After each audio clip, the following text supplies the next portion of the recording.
In a word, what we're talking about is a very unusual occurrence, at least in North America. What will happen on April the 8th?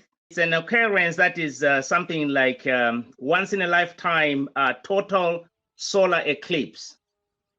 What that means is that basically you have the shadow of the moon completely covering the sun. And normally, what we're used to viewing is a partial solar eclipse, but this one is unusual. And the way it's going to occur is that the eclipse path will start in the South Pacific Ocean, passing through Mexico, the United States, all the way to Canada.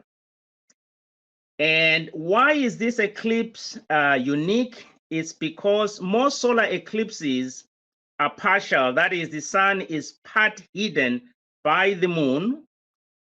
Total solar eclipses mean that the moon shadow totally covers the sun. This is rare because the moon's shadow is not big enough normally. And there's a few places on the earth where a total eclipse can happen. And North America generally just happened to be to fall on the path, on this unique path.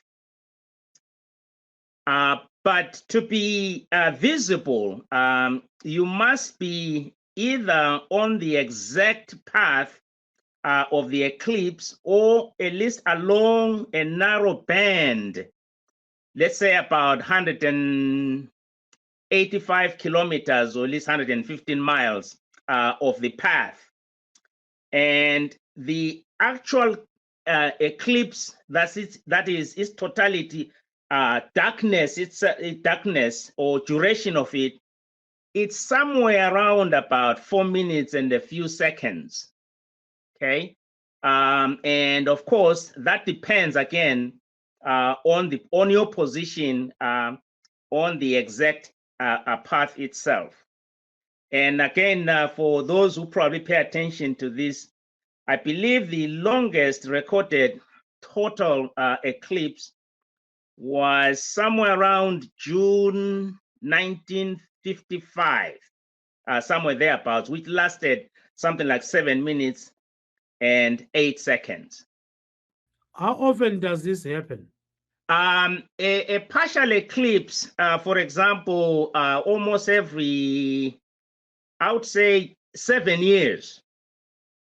But the full eclipse, like I said, is very rare. Like, for example, the next one that is projected will be sometime in 2044. So 20 years from now, that's when we'll experience another full total eclipse.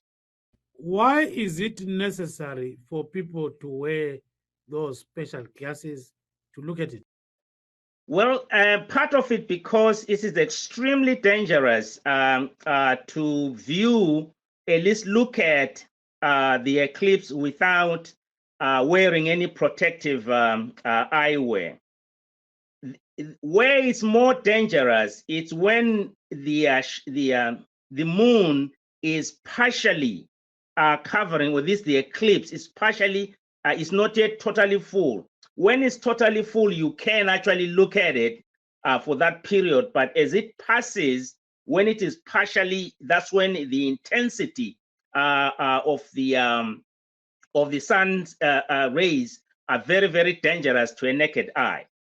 So you have to have protection in order to actually see. Otherwise, you will have you damage your eyesight.